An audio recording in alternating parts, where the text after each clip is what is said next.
ஐந்து கரத்தோனை போற்றி, ஆணை முகத்தானை போற்றி, மூஷிக வாகனனை போற்றி, மூலப்பரம்பொருளை போற்றி, சித்தி புத்தி விநாயக பெருமானை போற்றி. குருவே சரணம். இணையத்தாள் இணைமீது எங்களுக்கு வணக்கம்.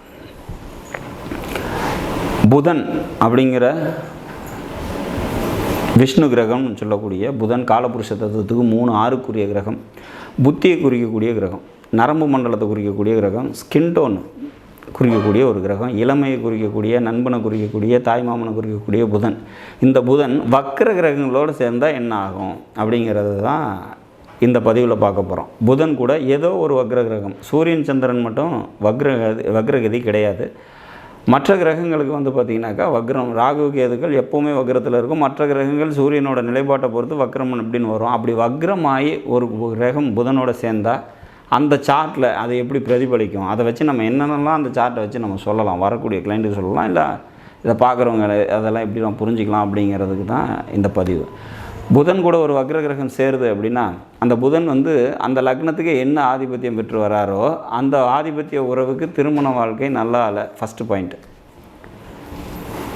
உதாரணமாக புதன் ராகு அல்லது ஒரு புதன் கேது அல்லது வேறு ஏதோ ஒரு கிரகம் வக்ரம் பெற்று புதனோட சேர்ந்துருக்கு, சனியோ செவ்வாயோ சுக்கிரனோ யாரோ ஒருத்தர் வக்ரம் பெற்று சேர்ந்துருக்காங்க அப்படின்னா அப்போ அந்த அமைப்பு எப்படி இருக்கும் அப்படின்னா அவங்களுக்கு திருமண வாழ்க்கை தாமதமாகிறது, திருமண வாழ்க்கை ஆகாமல் இருக்கிறது, ஆகி பிரிஞ்சது, அந்த மாதிரியான சுச்சுவேஷன்ஸ் அவங்களுக்கு இருக்கும். மாமன் வழி உறவினர்களால் அவங்களுக்கு பிரயோஜனம் இல்லை அப்படிங்கிற மாதிரியான ஒரு அமைப்பு இருக்கும். டாக்குமெண்டேஷன் சம்மந்தப்பட்ட பிரச்சனைகள் இருக்கும். ஆதார் அட்டை இல்லை பேங்க் டாக்குமெண்ட்ஸு, ஏதோ ஒரு டாக்குமெண்ட்ஸில் திருத்தம், பிழை திருத்தம் மாதிரியான விஷயங்கள் பண்ணியிருப்பாங்க. அல்லது வீடு சம்மந்தப்பட்ட டாக்குமெண்ட்டில் எந்த டாக்குமெண்ட் அப்படிங்கிற விஷயங்களில் குளறுபடி இருக்கிறதுக்கான வாய்ப்புகள் உண்டு. அதில் நம்ம கூடுதல் கவனத்தோடு இருந்துக்கணும். புதன் கூட வக்ர கிரகங்கள் வந்துட்டாலே அது என்ன ஆதிபத்தியம் ரீதியான பலன்களில், உறவு ரீதியான பலன்களில் பிரச்சனையை தரும். அந்த உறவுனால் உங்களுக்கு நன்மைகள் ஏற்படாது. ஒரு உதாரணமாக வந்து பார்த்திங்கனாக்கா மேஷ லக்னம்னு எடுத்துக்கலாம். 3-6க்குரியவங்க இவங்க கூட வந்து பார்த்திங்கனாக்கா வக்ர கிரகம் சேர்ந்துருக்கு அப்படின்னா தாய் வழி சொந்தத்தில் திருமண வாழ்க்கையை சரியாக வாழாதவங்க இருப்பாங்கங்கிறத இன்டிமேட் பண்ணுது. மாமன் வழி உறவினர்களால் நன்மைகள் தராது அப்படிங்கிற மாதிரியான ஒரு அமைப்பு. இதே வந்து பார்த்திங்கனாக்கா ஒரு மீன லக்னம்னு எடுத்துக்கலாம். மேஷத்தை சொல்லிட்டோம், மீனத்தையும் சொல்லிட்டோம்னா அப்படியே ராசி கட்டத்தையும் சொன்ன மாதிரி இருக்கும். அப்போ மீனத்தை சொன்னோம் அப்படின்னா 4ஆம் அதிபதி அப்படின்னு வந்துடுறாரு, 7ஆம் அதிபதி அப்படின்னு வருவார். அப்போ 4-7 அப்படின்னா 4ஆம் அதிபதி யார்? தாயார். அப்போ 7ஆம் அதிபதி திருமண வாழ்க்கை அப்படிங்கிற மாதிரியான ஒரு அமைப்பு. இப்போ இது கூட இந்த ராகு சேரும் போது இது ரெண்டையுமே பாதித்து பலன் தரும் அப்படிங்கிறதுல மாற்று இல்லை. ஆனால் இது கம்ப்ளீட்டாக அப்படியே முச்சுதுமாக கெடுத்துருமா? திருமண வாழ்க்கை புதன் ராகு சேர்ந்துருச்சு, அது 7ஆம் அதிபதி புதனாயே அவர் கூட ராகு சேர்ந்துட்டா கம்ப்ளீட்டாக கெட்டு போயிடுமா அப்படின்னா அப்படி இல்லை.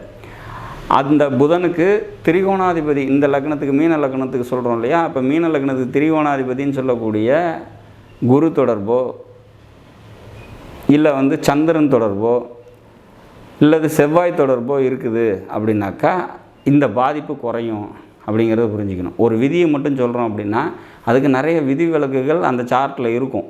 நம்ம சொன்ன ரூல்ஸ் வந்து பார்த்திங்கன்னா கொஞ்சம் நெகட்டிவ் விஷயங்கள் இருக்குது இல்லையா, அதில் திருமண வாழ்க்கை நல்லா இருக்குதுன்னு சொல்கிறோம்.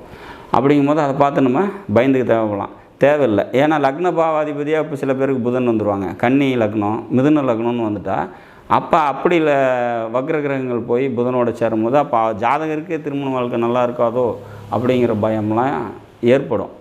ஆனால் ஒரு விதியை சொல்கிறோம் அப்படின்னா அதுக்கு நூற்றுக்கணக்கான விதிவிலக்குகள் உண்டு. அந்த சார்ட் எக்ஸாக்டாக அதை தான் சொல்லுதா அப்படிங்கிறதையும் நம்ம பார்த்துக்கணும். அதே மாதிரி ஒரு எனர்ஜி ஒரு இடத்துல இருக்குது, இப்போ நம்ம சொல்கிறோம் லக்னாதிபதியே புதனாகி அவர் கூட ராகு சேர்ந்தபோது அந்த ஜாதகருக்கே கல்யாண வாழ்க்கை நல்லா இருக்காதா, ஆதிபத்திய பலன்கள் ரீதியான பாதிப்பை தருமா அப்படிங்கிறதுக்கு தசா புத்தி அனுமதிக்கணும் ஒன்று. இன்னொன்று வந்து பார்த்திங்கனாக்கா அந்த எனர்ஜி அப்படியே தான் வெளிப்படணும் அப்படிங்கிறது இல்லை. திருமண வாழ்க்கையை தான் கெடுக்கணுன்னா நான் ஒரு ஜாதகத்தை பார்த்துட்டு சொல்கிறேன். 7ல் சந்திரன் இருக்குது, நிறைய ஜாதகங்களுக்கு திருமண வாழ்க்கைங்கிறது கொஷின் மார்க்கில் இருக்குது அப்படின்னு நம்ம பார்த்துருக்கோம். அவர்கிட்ட சொல்கிறோம் ஒரு சார்ட்டில் எந்த மாதிரி இருக்குது அப்படின்னு சொல்லி, அவர் இல்லை நாங்கள் சந்தோஷமாக தான் இருக்கோம் அப்படின்னு சொல்கிறாரு.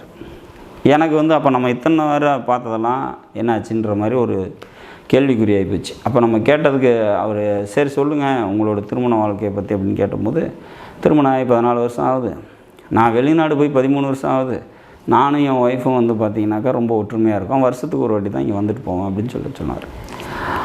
அப்போ அந்த திருமண வாழ்க்கை வந்து பார்த்திங்கனாக்கா அவங்களோட பிரிவினை அப்படிங்கிறது அவங்களுக்கு உணராத நிலையில் ஏற்பட்டுருச்சு.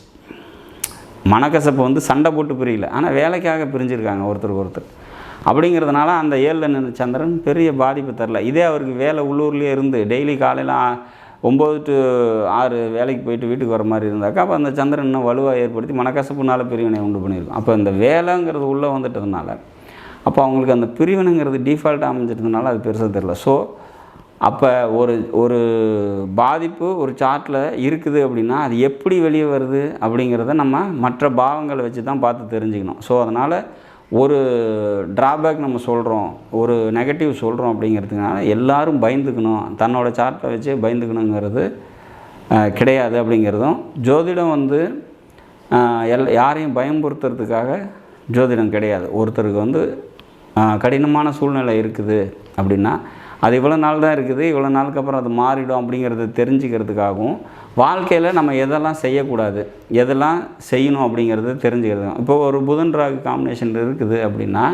தாய்மாமனோட உறவு பெருசாக நமக்கு கை கொடுக்காது அப்படிங்கிறது தெரிஞ்சுக்கணும். அப்போ ஒரு டாக்குமெண்டேஷன் நம்ம பண்ணுறோம், ஒரு பத்திரப்பதிவு பண்ணுறோம், இல்லை நமக்கு ஒரு ஆதார் அட்டை வாங்குகிறோம், இல்லை ஒரு ஓட்டர் ஐடி வாங்குகிறோம்னா அதில் ஒரு தடவைக்கு 4 தடவை அதை படித்து பார்த்துட்டு கொடுக்கறது சிறப்பு. ஏன்னா அது மறுபடியும் திரும்ப வந்து கனெக்ட் பண்ணி சரி பண்ணுற மாதிரியான விஷயங்கள் பிழைகள் ஏற்படும் அப்படிங்கிறது தான். அப்போ இதை நம்ம தெரிஞ்சுக்கிட்டாலே வந்து அந்த தோஷங்கள் பாதி விலகி போகுது அப்படிங்கிறதையும் அதே மாதிரி இப்போ தவறுகளை திரும்ப செய்யாமல் இருக்கிறதுக்காகவும் தான் இந்த மாதிரி விஷயங்களை நம்ம தெரிஞ்சுக்கிறத ஒழிஞ்சு இப்படி ஒரு நிலைப்பாடு இருக்குது அப்படிங்கிறத தெரிஞ்சுக்கிட்டு நம்ம பயந்துக்க தேவையில்லை அப்படிங்கிறத புரிஞ்சுக்கணும்.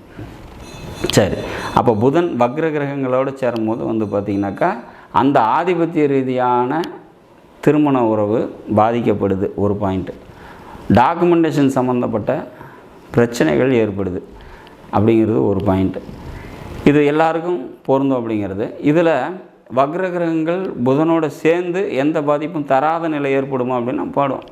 அது எப்படி அப்படின்னா புதன் ஆட்சி உச்சம் அப்படிங்கிற மாதிரியான ஒரு அமைப்பில் இருக்கும்போது இந்த வக்ர கிரகங்கள் கூட இருக்கும்போது பெரிய பாதிப்புகளை தராது, சமாளிக்கக்கூடிய விதத்தில் அமைஞ்சிடும்.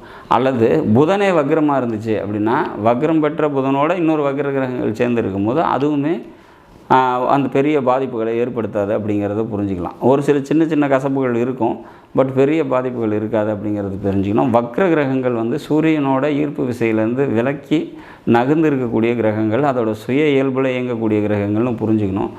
அதோட ஒரு வக்ரமாகாத கிரகம் சேரும் போது நிறைய பிரச்சனைகளை திருமண ரீதியான விஷயங்களில் தருது அப்படிங்கிறது மாற்று இல்லை அப்படிங்கிற மாதிரியான ஒரு அமைப்பு.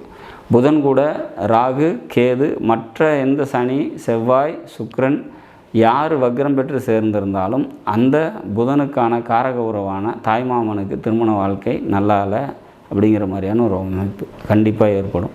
ப்ளஸ் டாக்குமெண்டேஷன் சம்மந்தப்பட்ட பிரச்சனை அவங்க வாழ்க்கையில் இருக்கும்.